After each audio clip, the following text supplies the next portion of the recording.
found out about Central State was pretty much through family and friends contacting Coach Price about me. Him being from Marion and me being from Fort Wayne, I already knew who Coach Price was, playing at Notre Dame, and when he started recruiting me, I really took in what he was saying, and I could relate to him, and that's what really got me in the Central State uniform.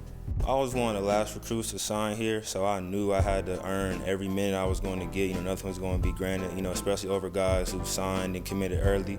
At first, it's just about earning your coach's trust. As the season prolongs, he start depending on me more, start trusting me more, and now our relationship's better than ever, stronger than ever as well. What really brought me here was Coach Price.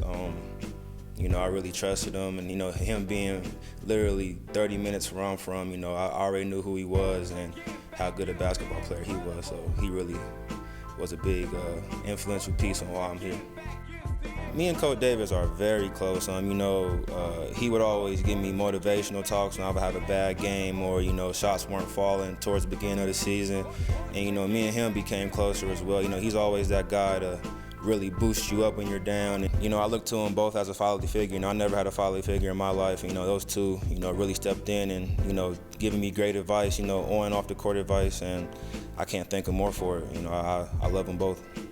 Some advice I would give a future Marauder or somebody looking to become a future Marauder is, just trust the process, and then when you're here, just do more than less. There's great resources here to be great, and, the teachers, the staff, the student environment, the atmosphere of HBCU, it's one of a kind, and you really can't explain it, and you just have to come and be a part of it to really understand.